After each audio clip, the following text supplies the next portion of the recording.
नमस्कार, स्वागत है आप सभी का डीडी न्यूज पर। आप देख रहे हैं मिड डे प्राइम। मैं हूं रमा त्यागी। अगले 1 घंटे में हम बात करेंगे देश भर की बड़ी खबरों की, बताएंगे कि दुनिया भर में कौन कौन सी खबरों पर है सबकी नजर, क्या चल रहा है खेल और अर्थ जगत में, और कुछ झलके फिल्म, कला और संस्कृति के क्षेत्र से। लेकिन सबसे पहले बड़ी खबरें। पॉपुलर फ्रंट ऑफ इंडिया और इससे जुड़े सहयोगियों संगठनों को गृह मंत्रालय ने गैर कानूनी संगठन किया घोषित। संगठन पर लगाया 5 साल का प्रतिबंध। राज्यों को प्रतिबंधित संगठनों के खिलाफ कार्रवाई का मिला अधिकार। प्रतिबंध का प्रमुख मुस्लिम धर्म गुरुओं सहित सभी तबकों ने किया स्वागत।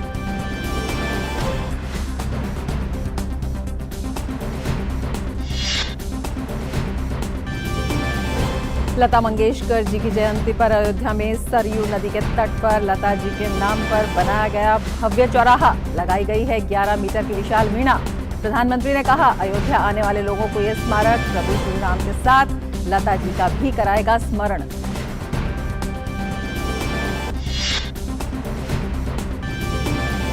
शहीद भगत सिंह की 115वीं जयंती के मौके पर चंडीगढ़ हवाई अड्डे का नाम बदला गया। नाम बदलकर शहीद भगत सिंह अंतर्राष्ट्रीय एयरपोर्ट किया गया।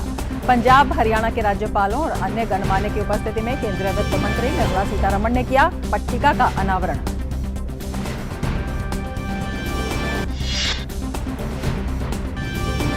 दिल्ली सरकार की शराब नीति मामले में एक और गिरफ्तारी। प्रवर्तन निदेशालय ने शराब कारोबारी समीर महेंद्रू को घर से किया गिरफ्तार। इससे पहले सीबीआई ने इस मामले में कारोबारी विजय नायर को किया था गिरफ्तार।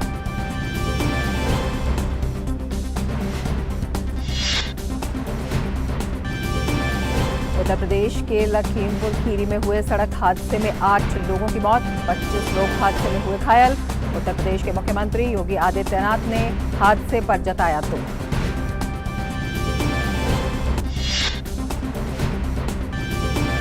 अमेरिका के राष्ट्रीय सुरक्षा सलाहकार जेक सुलिवन की विदेश मंत्री एस जयशंकर से मुलाकात। यूक्रेन संघर्ष और उसके नतीजों, इंडो पैसिफिक स्थिति, दक्षिण एशिया और खाड़ी मसले पर हुई चर्चा। भारत और दक्षिण अफ्रीका के बीच 3 T20 मैचों की सीरीज का पहला मैच तिरुवनंतपुरम में आज। T20 विश्व कप से पहले भारत के लिए ये सीरीज अहम।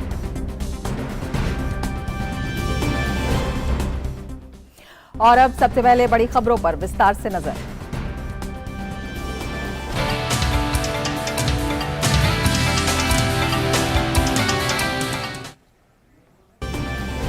केंद्र सरकार ने पॉपुलर फ्रंट ऑफ इंडिया यानी पीएफआई और उसके सहयोगी संगठनों को गैर कानूनी घोषित कर दिया है। केंद्र सरकार ने इन सभी पर 5 साल का प्रतिबंध लगाया है। केंद्र सरकार ने कहा कि पीएफआई कई आपराधिक आतंकी मामलों में शामिल रहा है। ये संगठन देश के संवैधानिक प्राधिकार का अनादर करता है, तो साथ ही बाहरी स्रोतों से मिले धन और समर्थन से ये आंतरिक सुरक्षा के लिए खतरा बन गया है। गृह मंत्रालय ने अपनी अधिसूचना में कहा कि इन गैर कानूनी संगठनों में the Rehab India Foundation, Campus Front of India, All India Imam Council, National Confederation of Human Rights Organisation, National Women's Front, Junior Front, Empower India Foundation शामिल है। सरकार ने अपनी अधिसूचना में कहा कि विभिन्न मामलों की जांच से साबित हुआ है कि पीएफआई और इसके काडर हिंसक और विध्वंसक गतिविधियों में शामिल रहे हैं। पीएफआई और इसके काडर कई आतंकी गतिविधियों और कई प्रमुख व्यक्तियों की हत्या में भी शामिल रहे हैं। पीएफआई के वैश्विक आतंकी समूहों के साथ संपर्क के भी कई सबूत मिले हैं। यहां तक कि इनके काडर ने आईएसआईएस के लिए अफगानिस्तान, सीरिया, इराक में काम किया। कई मारे गए तो कुछ को सुरक्षा एजेंसियों ने गिरफ्तार भी किया है। पीएफआई का संपर्क प्रतिबंधित संगठन जमात उल मुजाहिदीन बांग्लादेश से भी रहा है, तो इसके कई सदस्य पहले भी प्रतिबंधित संगठन सिमी के सदस्य रहे हैं। पीएफआई और उसके जुड़े संगठन हवाला और अन्य माध्यमों से विदेश से पैसा जुटाकर आतंकी गतिविधियों को बढ़ावा देने में पैसे का इस्तेमाल कर रहे हैं।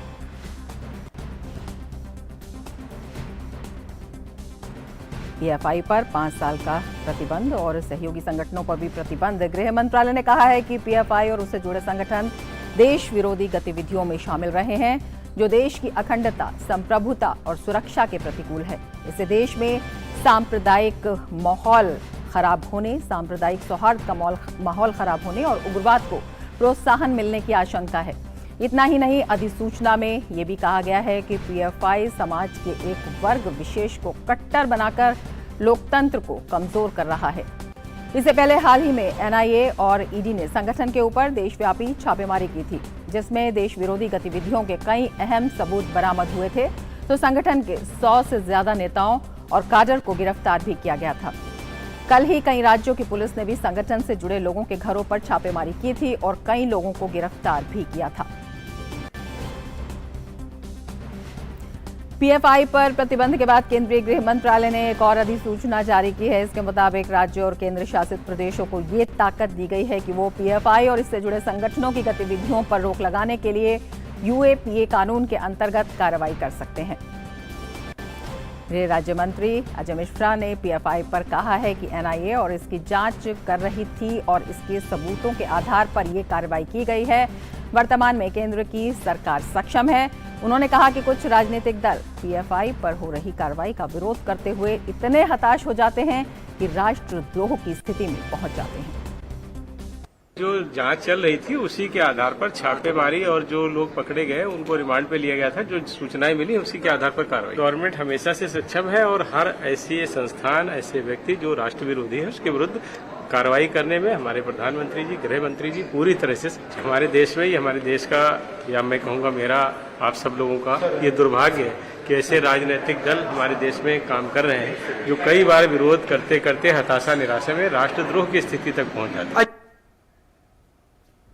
पॉपुलर फ्रंट ऑफ इंडिया पर लगी पाबंदी के बाद नई दिल्ली स्थित संगठन के मुख्यालय के आसपास पुलिस सुरक्षा कड़ी कर दी है। पूरे इलाके में बड़ी संख्या में पुलिसकर्मियों और अर्धसैनिक बलों को तैनात किया गया है।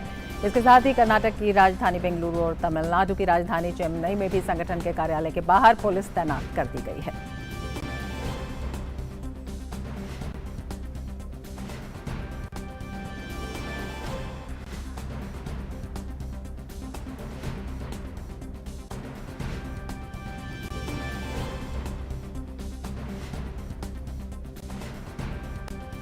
महाराष्ट्र के मुख्यमंत्री एकनाथ शिंदे ने पीएफआई पर लगे प्रतिबंध पर कहा कि भारत में देश विरोधी नारे लगाने वालों की कोई जगह नहीं है।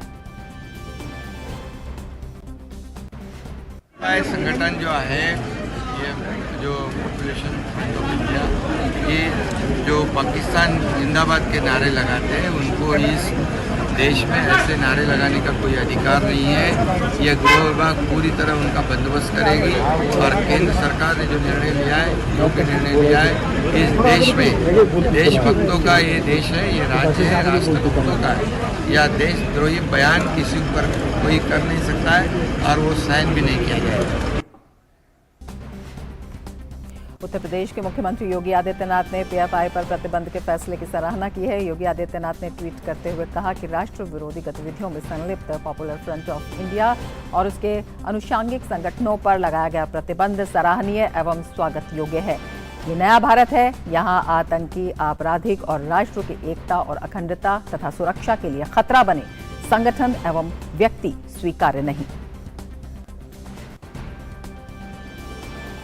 असम के मुख्यमंत्री हेमंत बिस्वा शर्मा ने पीएफआई पर प्रतिबंध के फैसले का स्वागत किया है। असम के मुख्यमंत्री ने ट्वीट करते हुए कहा है कि मैं भारत सरकार द्वारा पीएफआई पर प्रतिबंध लगाने के फैसले का स्वागत करता हूं। सरकार ये सुनिश्चित करने के लिए दृढ़ है कि विभाजनकारी कार्यों में शामिल लोगों के खिलाफ कड़ाई से पेश आया जाएगा। उत्तर प्रदेश के पूर्व पुलिस महानिदेशक विक्रम सिंह ने केंद्र सरकार के फैसले का स्वागत किया है। साथ ही कहा है कि पीएफआई का समर्थन करने वाले नेताओं की भी जांच होनी चाहिए। सहयोग तंत्र, समर्थन तंत्र, इनके सहयोग में जो लोग उठे थे, चाहे वो सांसद हो, चाहे एमएलए हो, चाहे कोई भी हो, उनके बैकग्राउंड की भी छानबीन होनी चाहिए। इनके धन कहां से आए, अलावा जिन जिन स्रोत इनके पास पैसे आए हैं, इनका प्रमुख ये कहना है कि हवाला से और सदस्यता शुल्क से आते हैं, लेकिन सदस्यता शुल्क से सैकड़ों करोड़ नहीं आ सकते हैं। इसलिए ये पता लगाना चाहिए कि राष्ट्र विरोधी गतिविधियों में इनके पास इतनी बड़ी धनराशि कहां से आई।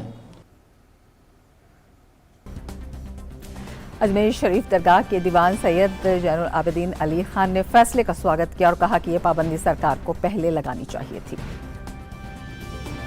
हुकूमत वक्त ने जो पीएफआई के ऊपर बैन लगाया है वो काबिल तारीफ है और वो उसके लिए बधाई के पात्र हैं।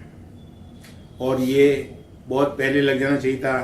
5 साल पहले जो इनकी एक्टिविटीज़ देश के खिलाफ जो षड्यंत्र रचे जा रहे थे उसके अंदर सामने आई हुकूमत वक्त के, तो उनको उसी वक्त इसके ऊपर कार्रवाई करनी चाहिए थी, लेकिन इन्होंने अपनी पूरी जांच पड़ताल के बाद इन्होंने जो कार्रवाई की है वो काबिल तारीफ है, ताकि किसी किस्म की कोई गुंजाइश इनके पास न रहे।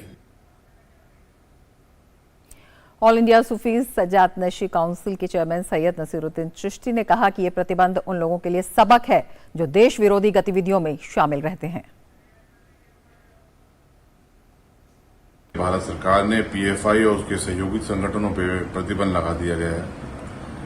हम भारत सरकार के इस निर्णय का बहुत बहुत स्वागत करते हैं। मैं Syed Naseeruddin Chishti, chairman All India Sufi Sajjada Nashin council, हमारी काउंसिल की तरफ से, काउंसिल के तमाम जो स्टेट होल्डर, तमाम लोगों की तरफ से भारत सरकार के इस निर्णय का बहुत बहुत स्वागत करता हूं।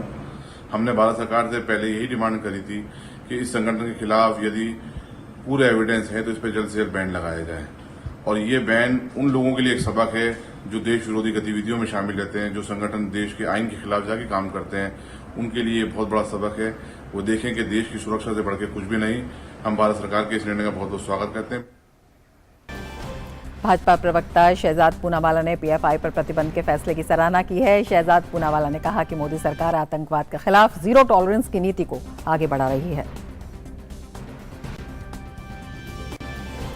आगे बढ़ेंगे, आगे भी बताएंगे इससे संबंधित खबरें, लेकिन उससे पहले ले लेते हैं एक ब्रेक। आप देखते रहिए डीडी न्यूज। पेड़ लगाओ, पानी बचाओ, जनसंख्या को जनबाढ़ न बनाओ।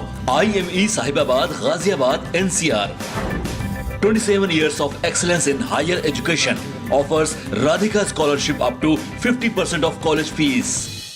बहू कहाँ गई थी? अम्मा आज UHND था ना, भाभी वहाँ गई थी। वो क्या हुए है? इस दिन ANM बहन जी स्वास्थ्य संबंधी बातचीत करवाती हैं। वो बातचीत करें किस बात पे? अब जैसे संतुलित भोजन और साफ सफाई है, अस्पताल में सुरक्षित डिलीवरी है, बच्चों के टीके, एनीमिया से बचाव, और तो और बुजुर्गों की सेहत की देखभाल की बातें हैं। महीने में एक बार होता है ये अर्बन हेल्थ न्यूट्रिशन डे। राष्ट्रीय शहरी स्वास्थ्य मिशन हरियाणा, स्वस्थ बने जीवन, हर बस्ती हर आंगन।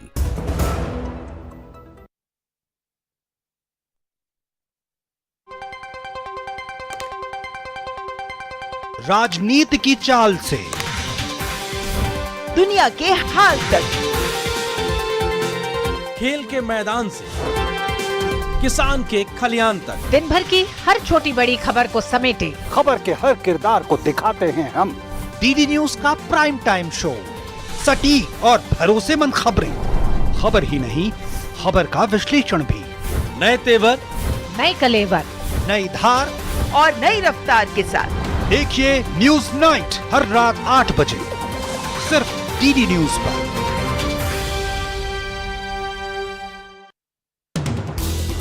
हर दिन हर पल बनती खबरें, बदलती दुनिया, हम लेकर आते हैं आपके लिए बड़ी खबरें, संपूर्ण कवरेज, ताकि आप रहें खबरों के बीच हमारे साथ। मिड डे प्राइम हिंदी सोमवार से शुक्रवार दोपहर 1 बजे सिर्फ डीडी न्यूज पर। ब्रेक के बाद मिड डे प्राइम में फिर से आपका स्वागत है। भाजपा प्रवक्ता शहजाद पूनावाला ने पीएफआई पर प्रतिबंध के फैसले की सराहना की है। शहजाद पूनावाला ने कहा कि मोदी सरकार आतंकवाद के खिलाफ जीरो टॉलरेंस की नीति को आगे बढ़ा रही है।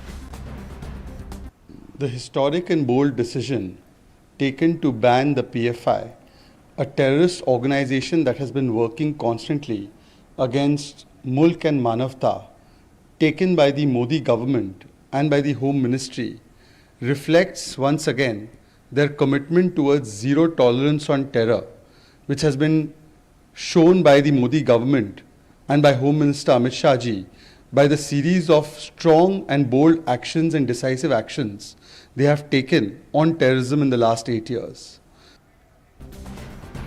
देश भर के मुस्लिम धर्म गुरुओं ने भी पीएफआई पर लगी पाबंदी का स्वागत किया है। हमें खुशी है कि देश की सरकार ने इनके खिलाफ कार्रवाई करी, और हम ऐसे हर संगठन के खिलाफ जो इस्लाम को बदनाम करेंगे, देश के खिलाफ नौजवानों को खड़ा करेंगे, हम उनके लिए लड़ाई लड़ रहे हैं, लड़ते रहेंगे और आगे भी लड़ते रहेंगे। पीएफआई पर प्रतिबंध लगाने पर हम भारत सरकार का दिल की गहराइयों से आभार व्यक्त करते हैं और स्वागत करते हैं। पीएफआई एक आतंकवादी संगठन है, ये सीने से निकला हुआ संगठन है और IAS और ISS के संबंध हैं, देश में नफरत फैलाना, दूसरे धर्म के संगठनों के सदस्यों की हत्या करना, लोकतंत्र को कमजोर करना। जो कुछ हो रहा है देश हित में उन लोगों का किरदार अच्छा नहीं है, तो हम ऑल इंडिया मरकजी इमाम काउंसिल की जानिब से इस बात का खैर मकदम करते हैं कि आइन के खिलाफ अगर कोई भी जाए तो उसके खिलाफ सख्त से सख्त कार्रवाई होनी चाहिए। और ज़्यादा जानकारी के लिए हमारे संवाददाता सुधाकर दास हमारे साथ जुड़े हुए हैं। सुधाकर, देखा जाए तो बेहद बड़ा कदम सरकार का और पूरे देश में जिस तरह की प्रतिक्रिया सामने आ रही है, एक संदेश साफ है कि देश विरोधी ताकतों को किसी भी कीमत पर बख्शा नहीं जाएगा, चाहे संगठन हो चाहे व्यक्ति के स्तर पर हो। बिल्कुल, देखिए दो संदेश मैं कहूंगा रमा। पहला तो ये जो आपने कहा कि देश विरोधी ताकतों को किसी भी सूरत में नहीं बख्शा जाएगा, और ये बीते 8 वर्षों से लगातार आतंक के खिलाफ जो प्रहार हुआ है और जिसकी वजह से देश में एक शांति का वातावरण है, वो उसमें देखा जा सकता है। और दूसरी बात जो इन मुस्लिम स्कॉलर्स, धर्मगुरुओं, विद्वानों ने जो कही कि जो भी एक तरह से मुल्क के खिलाफ जाएगा, मुस्लिम संगठन, जो आम मुस्लिम लोग हैं, जो विद्वान हैं, वो उसकी खिलाफत करेंगे। और उन्होंने कहा कि जरूर से जरूर ऐसे लोगों को सजा मिलनी चाहिए, प्रतिबंधित किया जाना चाहिए। तो उनका जो स्वागत हुआ है, तो आम लोग इस तरह से ही सोचते हैं। इस तरह के संगठन जो आतंकी गतिविधियों में लगे हैं, देश तोड़ने की गतिविधियों में लगे हैं, देश का सांप्रदायिक सौहार्द बिगाड़ने की गतिविधियों में लगे हैं, उनके खिलाफ ये कार्रवाई हुई है। देखिए इस कार्रवाई को देखिए बीते 2-3 दिन या 2-3 हफ्ते या 2-3 महीनों का परिणाम नहीं माना जाना चाहिए। बीते कुछ वर्षों से जो लगातार PFI या इसके काडर के द्वारा किया जा रहा है, जिस तरह से देश विरोधी गतिविधियां की जा रही है, अपने काडर को आतंकी ट्रेनिंग दी जा रही है, देश को एक तरह से सांप्रदायिक दंगों में झोंकने की लगातार जैसे कोशिश की जा रही है, जो आतंकी साजिशें रची गई, जिस तरह से RSS वर्कर्स हो, हिंदू लीडर्स हो, उनके नृशंस हत्याएं की गई, जिस तरह से इनके संबंध ISIS जैसे संगठनों से है, जमातुल मुजाहिदीन जैसे संगठनों से है, जिस तरह से इसके कई कैडर सिमी के भी कार्यकर्ता पहले रहे। तो ऐसे में मुनासिब है, और आपको बता दूं रमा कि उन पर प्रतिबंध लगाना बहुत जरूरी हो गया था। और हाल के दिनों में जो सबूत मिले थे, आपको पता है कि NIA ED की रेड हुई थी, उसके बाद स्टेट पुलिस ने भी कार्रवाई की थी, तो करीब 350 से ज्यादा इनके कार्यकर्ता लीडर्स पकड़े गए थे। और काफी ऐसे मटेरियल, चाहे IED बनाने की बात हो, दंगे भड़काने की बात हो, या देश विरोधी ताकतों को समर्थन देने की बात हो, वो मटेरियल एविडेंस मिले थे। उसके बाद इनके खिलाफ कार्रवाई की गई। तो कई कह सकते हैं कई कुछ वर्षों के जांच का जो सबूत मिले हैं उनका, और जो ये जिस गतिविधियों में लगे थे, उस गतिविधियों को, उन गतिविधियों पर लगाम लगाने के मकसद से ये बड़ी कार्रवाई हुई है। बिल्कुल बड़ी कार्रवाई है, और इस मामले में भी अहम है कि अब ये भी तार खुलेंगे कि किस तरह से इनके जो संगठनों के संपर्क थे वो कहां पर थे, फंडिंग से संबंधित क्या जानकारी थी। आप नजर बनाए रखें। फिलहाल शुक्रिया पूरी जानकारी के लिए सुधाकर। मीडिया प्राइम में आगे बढ़ने से पहले लेते हैं एक ब्रेक। आप देखते रहिए DD न्यूज। पेड़ लगाओ, पानी बचाओ, जनसंख्या को जनबाढ़ न बनाओ। IME Sahibabad, Ghaziabad, NCR। 27 years of excellence in higher education offers Radhika scholarship up to 50% of college fees. इन शहरी बस्तियों में अब राष्ट्रीय शहरी स्वास्थ्य मिशन हरियाणा के तहत शहरी प्राथमिक स्वास्थ्य केंद्रों के माध्यम से गर्भवती की जांच व सुरक्षित प्रसव की मुफ्त सुविधा उपलब्ध करवाई जाती है, ताकि आपकी ममता और खुशियां कायम रहें। तो याद रखिए, गर्भवती का नाम तुरंत दर्ज करवाएं, उसकी पूरी देखभाल करें और डिलीवरी अस्पताल में ही करवाएं। बधाई हो। राष्ट्रीय शहरी स्वास्थ्य मिशन हरियाणा, स्वस्थ बने जीवन, हर बस्ती हर आंगन। ब्रेक के बाद फिर से आपका स्वागत है मीडिया प्राइम में, और अब बात ताजा खबर की।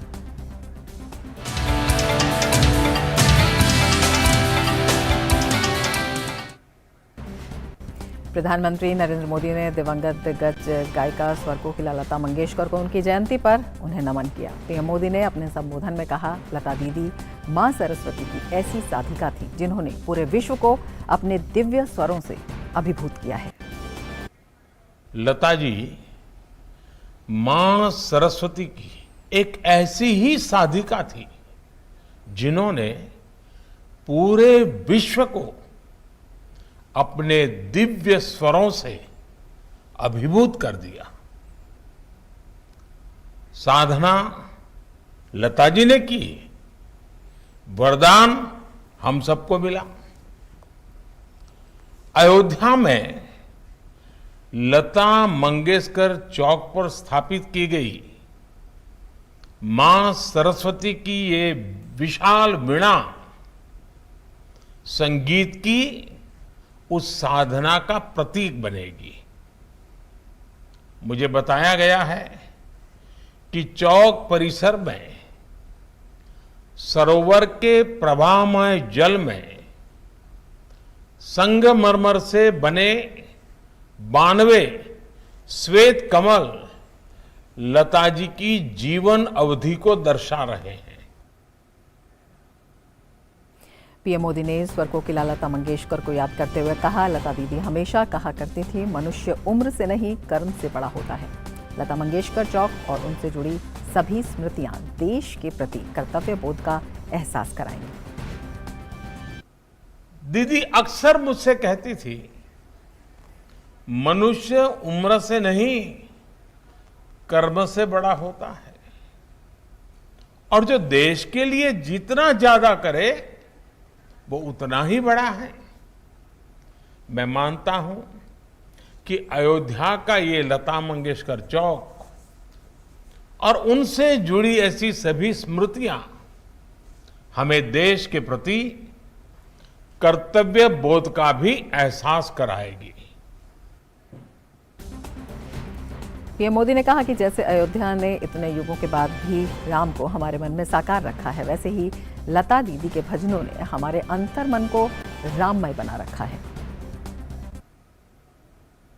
जिस तरह लता दीदी हमेशा नागरिक कर्तव्यों को लेकर बहुत सजग रही, वैसे ही ये चौक भी अयोध्या में रहने वाले लोगों को, अयोध्या आने वाले लोगों को कर्तव्य परायणता की प्रेरणा देगा। ये चौक, ये वीणा अयोध्या के विकास और अयोध्या की प्रेरणा को भी और अधिक गुंजायमान करेगी। लता दीदी के नाम पर बना ये चौक हमारे देश में कला जगत से जुड़े लोगों के लिए भी प्रेरणा स्थली की तरह कार्य करेगा। पीएम मोदी ने अपने संबोधन में कहा, लता मंगेशकर चौक अयोध्या में रहने वाले और अयोध्या आने वाले लोगों को कर्तव्य परायणता की प्रेरणा देगा। पीएम ने कहा कि ये चौक कला जगत से जुड़े लोगों के लिए भी प्रेरणा स्थली की तरह काम करेगा। इससे पहले भारत रत्न और दिग्गज गायिका लता मंगेशकर की जयंती पर अयोध्या में उत्तर प्रदेश के मुख्यमंत्री योगी आदित्यनाथ ने लता मंगेशकर चौक का लोकार्पण किया। इस मौके पर केंद्रीय संस्कृति मंत्री जी किशन रेड्डी भी मौजूद रहे। उत्तर प्रदेश के मुख्यमंत्री योगी आदित्यनाथ ने इस अवसर पर कार्यक्रम को संबोधित करते हुए कहा कि लता मंगेशकर जी ने अपना पूरा जीवन कला और संगीत को समर्पित किया।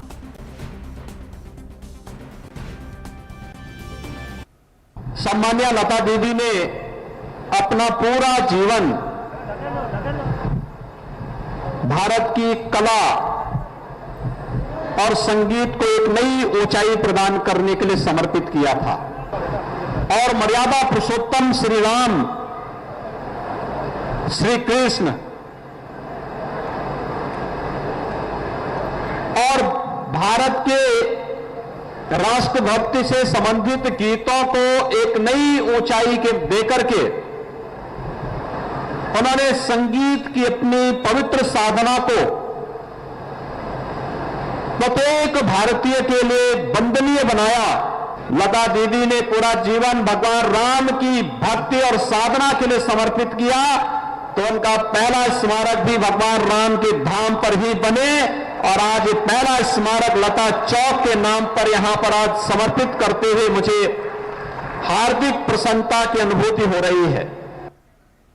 योगी आदित्यनाथ ने कहा कि अयोध्या के अन्य चौराहों का निर्माण भी साधु संतों के नाम पर किया जाएगा।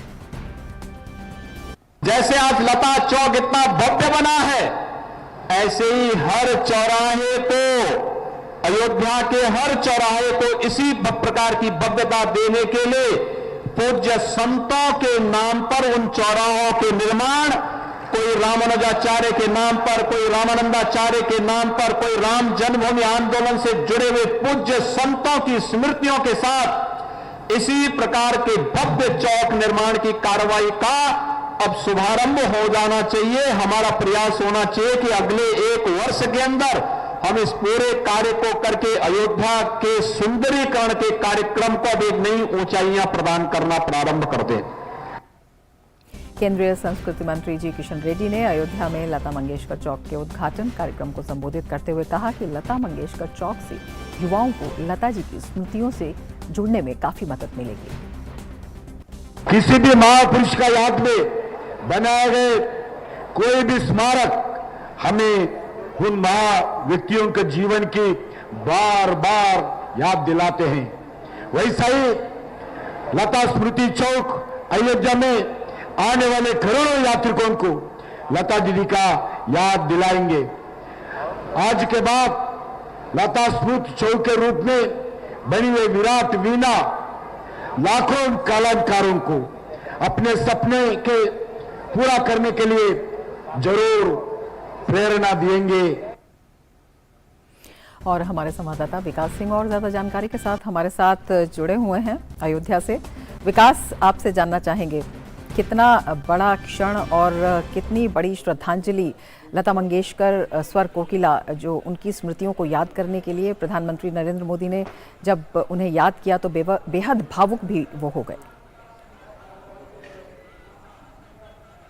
जी बिल्कुल, ये पूरे अयोध्या, पूरे देश के लिए एक भावना भरा पल था। पहली बार देश में लता जी के नाम पर कोई स्मारक का लोकार्पण किया गया है। ये अपने आप में दर्शाता है किस तरीके से भारतीय संस्कृति के लिए, भारत के लिए जो काम करने वाले होते हैं उनको किस तरीके से श्रद्धांजलि दी जाती है। और खास तौर से प्रधानमंत्री ने इस बात का जिक्र किया क्योंकि प्रभु श्री राम की नगरी है ये अयोध्या, और खास तौर से प्रभु श्री राम के लिए कहा जाता है कि उनके भक्तों का उनसे पहले नाम लिया जाता है। तो कहीं ना कहीं अयोध्या में ये बात दर्शाता है कि आप प्रभु श्री राम के जब यहाँ भव्य मंदिर बनने के बाद जब यहाँ आएंगे तो यहाँ पर लता मंगेशकर चौक होते हुए आपको जाना पड़ेगा। तो सबसे पहले आप यहाँ आएंगे और वहाँ आपको लता जी की प्रेरणा दिखाई पड़ेगी। और कहीं ना कहीं जैसा कि प्रधानमंत्री जी ने कहा है कि लता जी का जीवन पूरी तरीके से समर्पित रहा कला के लिए, और आने वाली जो कला संस्कृति से जो लोग प्रेम रखते हैं, जो कला के साधक हैं, कहीं ना कहीं उनके लिए ये स्मारक हमेशा उनको प्रेरणा देता रहेगा। और खास तौर से उन्होंने जिस बात का जिक्र किया पूरे अयोध्या वासियों से कि अयोध्या जिस तरीके से संवर रही है, अयोध्या में अभी विकास के नए नए पथ और खुलने हैं। प्रभु श्री राम के मंदिर बन जाने के बाद, भव्य मंदिर निर्माण के बाद यहाँ पर अयोध्या में जो विकास की गति आएगी उसको देखते हुए यहाँ के अयोध्या के वासियों को भी तैयार रहना होगा। खासतौर से यहाँ की स्वच्छता के लिए एक एक नागरिक को भी योगदान देना होगा। आने वाले समय में जिस तरीके से यहाँ पर जो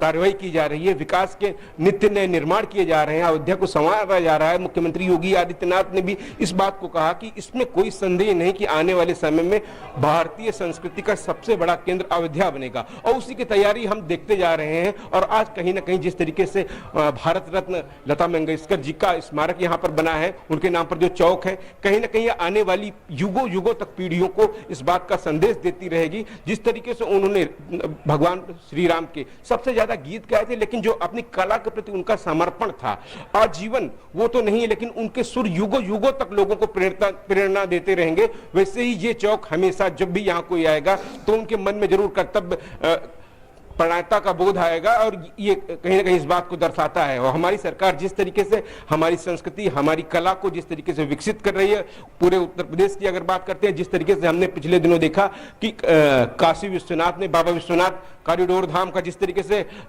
लोकार्पण हुआ और वहां पर असीमित संख्या में अब लोग जा रहे हैं, वैसे ही अब अयोध्या जिस तरीके से बड़ी तेजी में प्रभु श्री राम के मंदिर का निर्माण हो रहा है। इस बात को उन्होंने कहा कि लता जी का जिस तरीके से प्रेम था, जब भव्य राम मंदिर के निर्माण बनने की बात आई तो उन्होंने फोन करके प्रधानमंत्री जी को कहा कि उनको विश्वास नहीं हो रहा है। तो कहीं ना कहीं उनका जो प्रेम था राम के प्रति, सबसे ज्यादा उनके जो भजन थे राम के प्रति, कहीं ना कहीं उनको भी एक बड़ी श्रद्धांजलि है। और उस राम की नगरी में उनका स्मारक बनाया गया, उनके नाम की चौक है, तो अपने आप में बहुत ही बड़ी श्रद्धांजलि है अटल जी की, लता जी की जयंती पर। जी विकास, बहुत शुक्रिया तमाम जानकारी के लिए। देश की स्वर कोकिला कही जाने वाली प्रख्यात पार्श्व गायिका लता मंगेशकर जी की आज जयंती है। 28 सितंबर को इंदौर में जन्मी लता मंगेशकर ने देश विदेश में लोकप्रियता के कीर्तिमान स्थापित किए। लता जी ने लगभग 30 से ज्यादा भाषाओं में फिल्मी और गैर फिल्मी गाने गाए हैं। लता जी की जीवनी पर देखते हैं ये विशेष रिपोर्ट। लग जा गले के फिर हंसी रात हो न हो, प्यार किया कोई चोरी नहीं की, छुप छुप आहे भरना क्या, जब प्यार किया तो डरना क्या, ये गलियां ये चौबारा यहाँ आना ना दोबारा। सुर साम्राज्ञी लता जी ने अलग अलग परिस्थितियों में और इतनी भाषाओं में इतने गीत गाए हैं कि शायद ही कोई इंसान होगा जिसके निजी जीवन को उनके स्वर ने छुआ ना हो। मुंबई का एक उपनगर मालाड में स्टेशन से दूर काम पर जाने के लिए तांगा ना लेकर एक लड़की पैदल ही चल दिया करती थी ताकि बचे पैसे साग सब्जी खरीदने के काम आए। चरितार्थ के लिए पाई पाई बचाने वाली ये लड़की लता मंगेशकर के नाम से पहचानी गई। लता जी के पिता स्वराधीश मास्टर दीनानाथ मंगेशकर को ज्योतिष विद्या भी अवगत थी। अपनी ये पुत्री विश्व पटल पर नाम स्थापित करेगी, लेकिन उसकी कीर्ति जीते जी देखना नसीब नहीं होगा, ये भी वो अच्छी तरह जानते थे। देश की स्वतंत्रता के साथ साथ लता जी का पार्श्व गायन क्षितिज पर उदय हुआ। देश के आजादी के अमृत महोत्सव के साथ साथ भारत रत्न लता जी के पार्श्व गायन करियर का अमृत महोत्सव मनाने का सौभाग्य प्राप्त होना एक अनोखा संयोग है।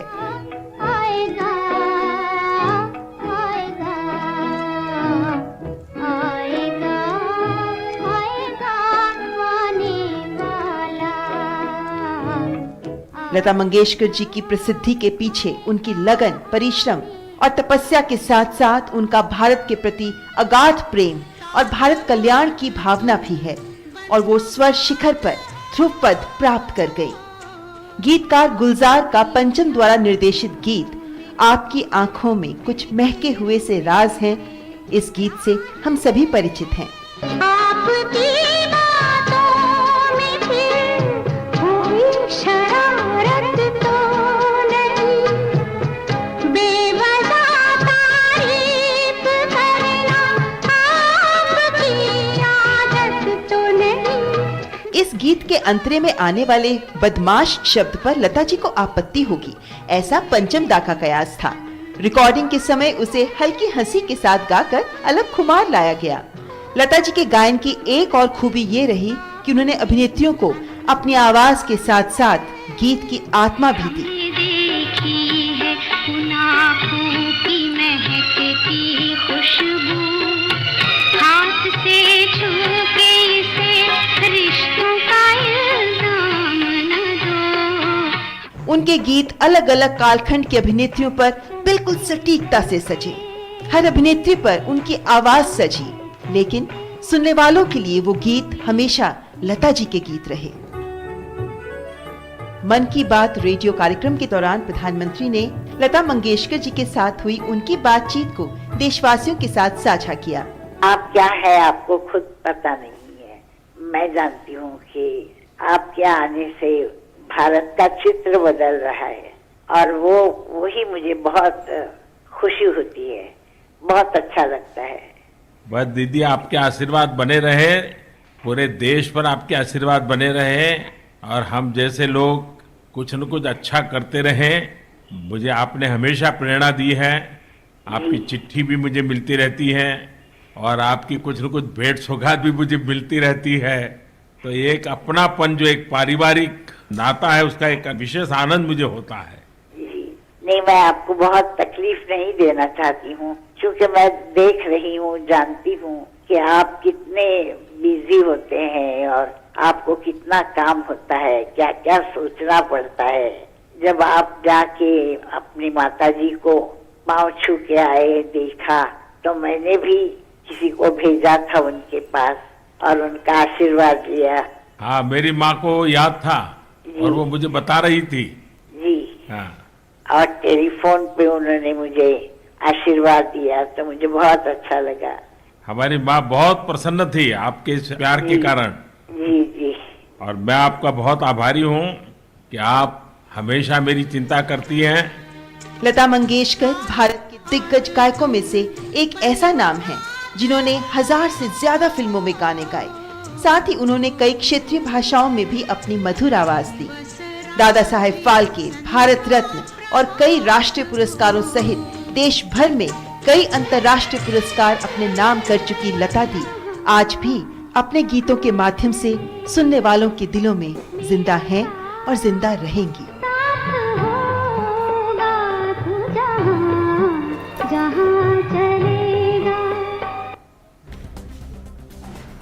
पीएम नरेंद्र मोदी ने दिवंगत दिग्गज गायिका लता मंगेशकर को उनकी जयंती पर याद किया। पीएम मोदी ने अपने ट्वीट संदेश में कहा, लता दीदी की जयंती पर उन्हें नमन। उनके साथ अनगिनत बातचीत जिसमें वे स्नेह बरसाती थीं, मुझे याद है। मुझे खुशी है कि आज अयोध्या में एक चौक का नाम उनके नाम पर रखा जाएगा। ये भारत के महान आदर्शों में से एक के प्रति सच्ची श्रद्धांजलि होगी। और मीडिया प्राइम में फिलहाल ले लेते हैं एक ब्रेक। आप देखते रहिए TV news. Under the visionary leadership of Honorable Prime Minister Shri Narendra Modi, the Ministry of Ayush has set up an export promotion council. पारंपरिक और आधुनिक इलाज की साझा ताकत को मजबूत करना होगा।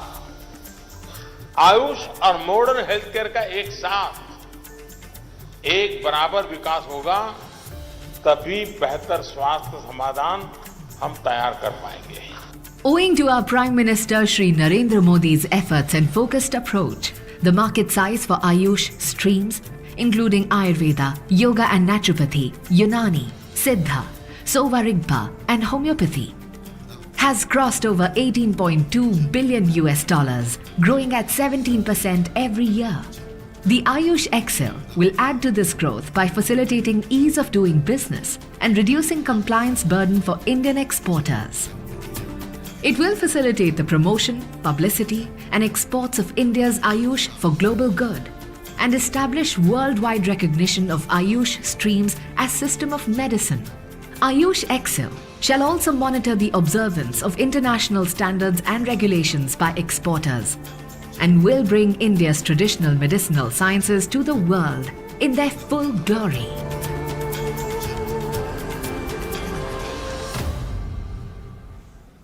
Power Grid, a Maharatna PSU of Government of India, largest transmission utility of country, embarked on one such remarkable journey to establish one nation, one grid, one frequency, culminating into one electricity market. Power Grid, transmitting power, transforming lives.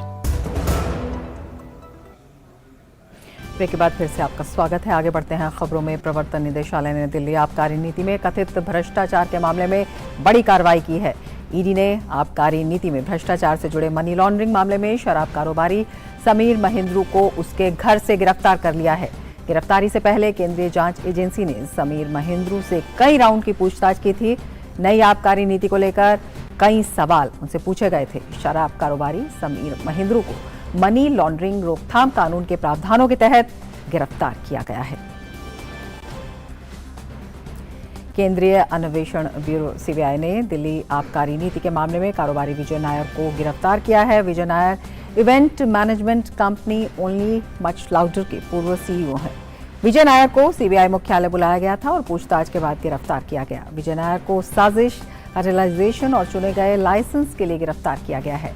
CBI ने आरोप लगाया है कि विजय नायर के माध्यम से एक शराब फर्म के मालिक से रिश्वत ली गई थी।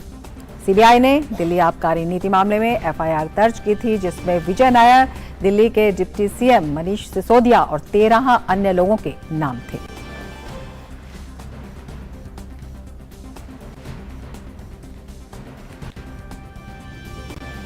और अब नजर डालते हैं अन्य राष्ट्रीय खबरों पर।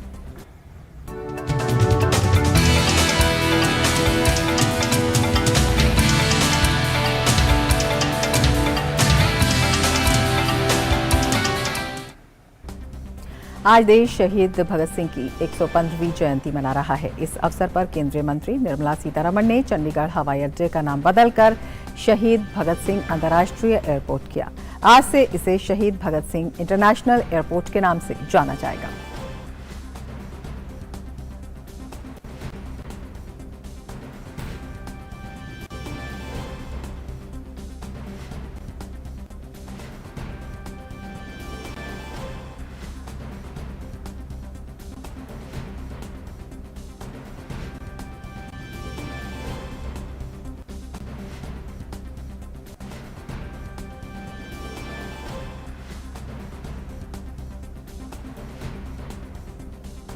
विदेश मंत्री डॉक्टर एस जयशंकर ने अमेरिकी राष्ट्रीय सुरक्षा सलाहकार जेक सुलिवन से मुलाकात की। दोनों नेताओं ने यूक्रेन संघर्ष और इसके नतीजों, हिंद प्रशांत स्थिति, दक्षिण एशिया पर चर्चा की। उन्होंने वर्तमान वैश्विक आर्थिक स्थिति पर भी विचारों का आदान प्रदान किया। विदेश मंत्री डॉक्टर एस जयशंकर ने वॉशिंगटन डीसी में अमेरिका भारत बिजनेस काउंसिल के गोलमेज सम्मेलन में भाग लिया। सम्मेलन में भारत के मजबूत व्यापारिक संबंधों के लिए अपनी प्रतिबद्धता को स्पष्ट किया। विदेश मंत्री एस जयशंकर ने पापुआ न्यू गिनी के विदेश मंत्री जस्टिन टकाचेंको से मुलाकात की।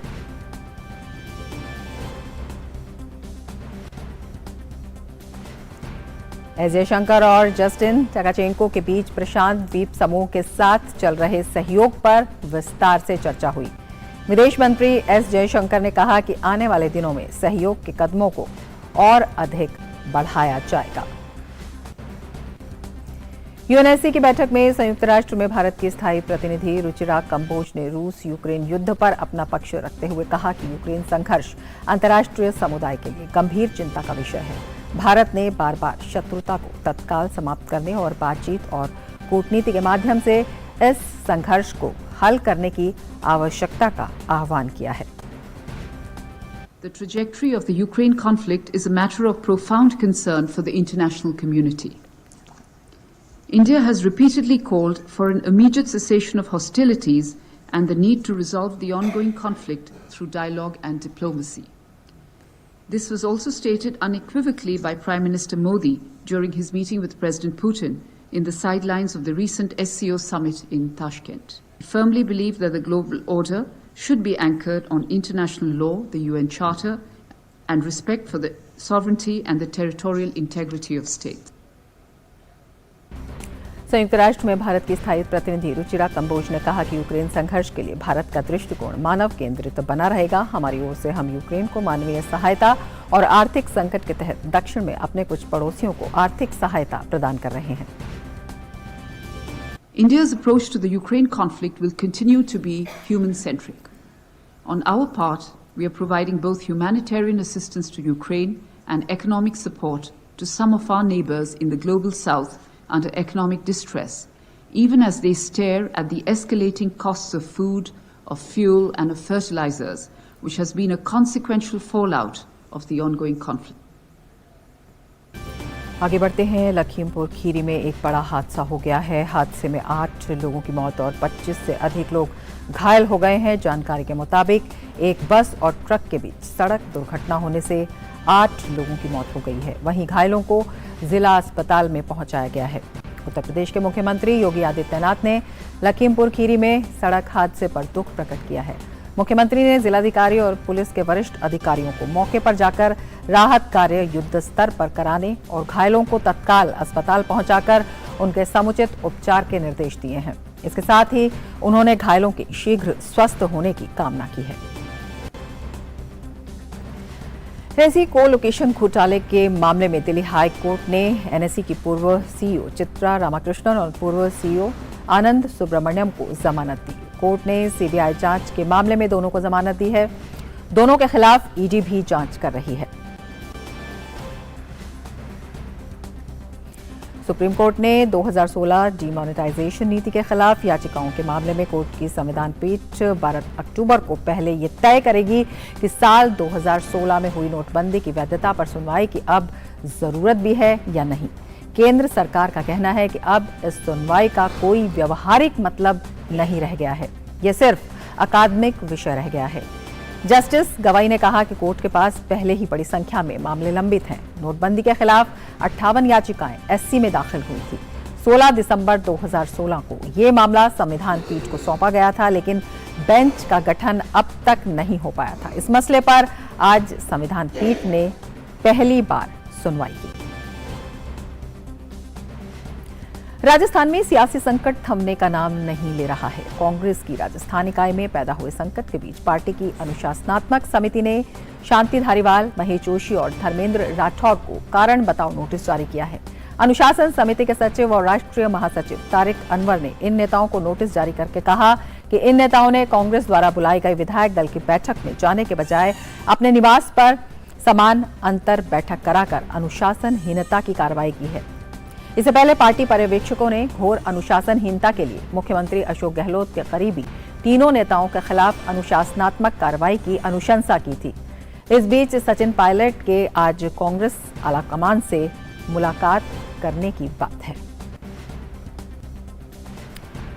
आगे बढ़ेंगे। कुलगाम मुठभेड़ पर एडीजीपी कश्मीर विजय कुमार ने बताया कि कुलगाम जिले में 24 घंटों के अंदर 2 एनकाउंटर हुए हैं। पहले एनकाउंटर में जैश ए मोहम्मद का एक पाकिस्तानी आतंकवादी मारा गया।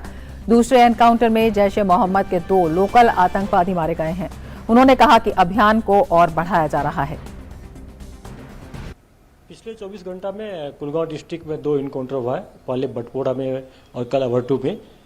तो पहला इनकाउंटर में एक जैश मोहम्मद का पाकिस्तानी टेररिस्ट मारा गया था जो काफ़ी दिन से एक्टिव था और बहुत सारे टेरर क्राइम इन्वॉल्व था। और कल भी 2 लोकल जैश मोहम्मद के टेररिस्ट मारे गए। तो 24 घंटा में 3 टेररिस्ट मारे गए। ये पुलिस सिक्योरिटी फोर्स के लिए अच्छी बात है और ऑपरेशन का हम लोग बढ़ा रहे हैं। और 15 दिन के बाद मान लीजिए 15 अक्टूबर तक जितने फोलिएज कम हो जाएगा, जो एप्पल्स ऑर्चर्ड है पत्ते झड़ जाएंगे तो विजिबिलिटी बढ़ जाएगा, फिर हम लोग ऑपरेशन को और तेजी लाएंगे। और अब बात नवरात्र की। शारदीय नवरात्र का आज तीसरा दिन है। नवरात्रि के 9 दिनों तक मां दुर्गा के अलग अलग स्वरूपों की आराधना की जाती है। नवरात्रि के तीसरे दिन आज मां दुर्गा की तीसरी शक्ति चंद्र घंटा की पूजा की जाती है। श्रद्धालु मंदिरों में मां के स्वास्थ्य, समृद्धि और सुख शांति की प्रार्थना करने के लिए मां के द्वार पहुंच गए हैं।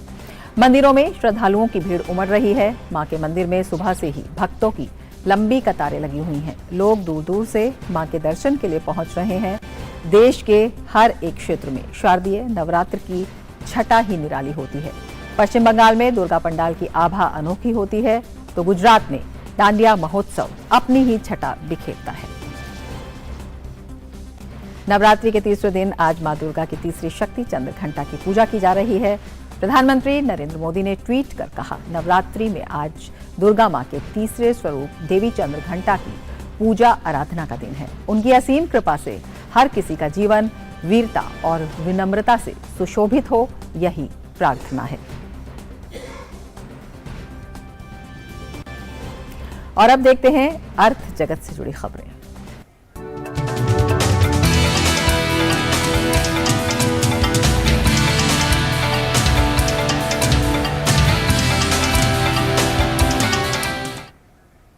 भारतीय रिजर्व बैंक की मौद्रिक नीति समिति की 3 दिवसीय बैठक आज से शुरू हो रही है। समिति शुक्रवार को मुंबई में अपनी नीतिगत घोषणा करेगी। आरबीआई गवर्नर शक्तिकांत दास की अध्यक्षता में 3 दिवसीय बैठक की समीक्षा होगी।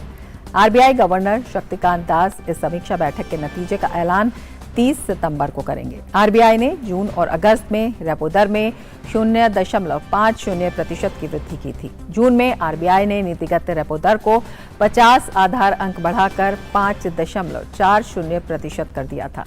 फेडरल रिजर्व द्वारा दरों में वृद्धि के बाद विदेशी मुद्रा बाजार में हालिया घटनाक्रमों को देखते हुए इस बार मौद्रिक नीति पर अधिक बारीकी से नजर रखी जाएगी। अमेरिकी वॉल स्ट्रीट पर प्रमुख सूचकांकों में मंगलवार को भारी गिरावट जारी रही।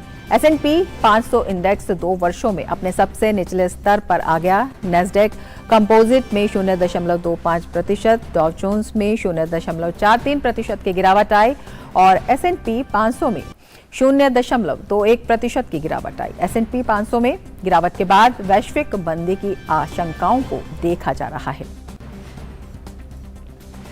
वैश्विक संकेतों रुपए में कमजोरी की वजह से भारतीय शेयर बाजार गिरावट के साथ कारोबार कर रहे हैं। सेंसेक्स में 130 अंक और निफ्टी में 40 अंकों की गिरावट नजर आ रही है। Banking, capital goods, metals, oil and gas और PSU इंडेक्स में गिरावट दर्ज की जा रही है। ऑटो, फार्मा, FMCG, IT और टेक्नोलॉजी इंडेक्स तेजी के साथ कारोबार कर रहे हैं। रुपया डॉलर के मुकाबले 81.90 पर खुला और कल के स्तर के मुकाबले 40 पैसे तक कमजोर हुआ। उधर कच्चे तेल में गिरावट दर्ज की जा रही है। ब्रेंट कच्चा तेल $85 के नीचे कारोबार कर रहा है, जबकि अमेरिका में कीमत $77 प्रति बैरल से भी नीचे आ गई है। फेड द्वारा ब्याज दरों में बढ़ोतरी के बाद तेल के दाम पर दबाव नजर आ रहा है। और अब बात उन खबरों की जो दुनिया भर में सुर्खियों में छाई हुई हैं।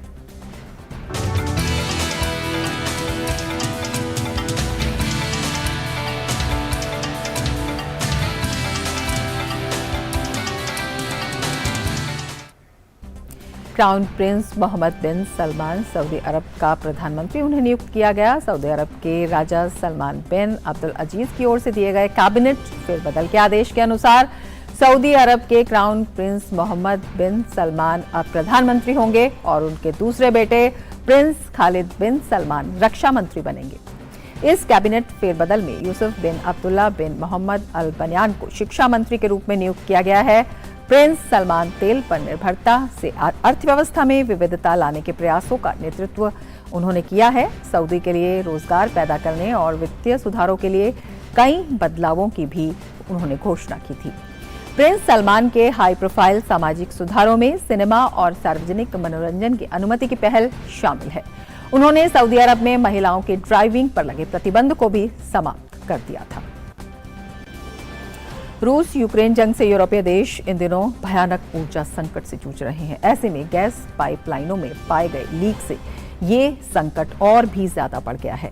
बाल्टिक सागर में रूस की गैस पाइपलाइन नॉर्थ स्ट्रीम में असामान्य रिसाव पाया गया है। कई देशों ने गैस पाइपलाइंस पर क्षति पहुंचाए जाने की आशंका जताई है। यूरोप ने रूस नॉर्थ स्ट्रीम गैस पाइपलाइन पर हमले की जांच शुरू कर दी है। जर्मनी ने कहा कि गैस पाइपलाइन को सोची समझी चाल के तहत नुकसान पहुंचाया गया है। वहीं पोलैंड के प्रधानमंत्री ने भी पाइपलाइन में जानबूझकर क्षति पहुंचाए जाने की आशंका जाहिर की है।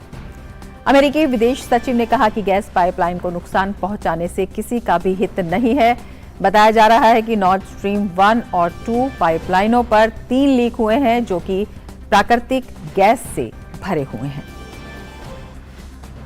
ईरान में हिजाब को लेकर शुरू हुआ विवाद अपने चरम पर है। देश के कई शहरों में कल प्रदर्शनकारियों और दंगा पुलिस और सुरक्षा बलों के बीच जबरदस्त झड़प हुई। सुरक्षा बलों ने प्रदर्शनकारियों को काबू में करने के लिए गोलियां और आंसू गैस के गोले दागे। इस दौरान प्रदर्शनकारियों ने सरकार के खिलाफ नारे लगाए। इस बीच एक ईरानी लेखक सईद गोलकर ने इस विरोध प्रदर्शन को लेकर अन्य देशों से समर्थन की मांग की है। उन्होंने कहा, ईरानी अपने मूल अधिकारों की मांग कर रहे हैं। जिस तरह से अन्य देश यूक्रेन के समर्थन में खड़े हो रहे हैं, उसी तरह ईरानियों की इस लड़ाई में भी अन्य देशों के समर्थन की उन्हें जरूरत है। इसके साथ ही मिड डे प्राइम में फिलहाल इतना ही, लेकिन डीडी न्यूज पर खबरों का सिलसिला लगातार जारी है। आप देखते रहिए डीडी न्यूज। नमस्कार।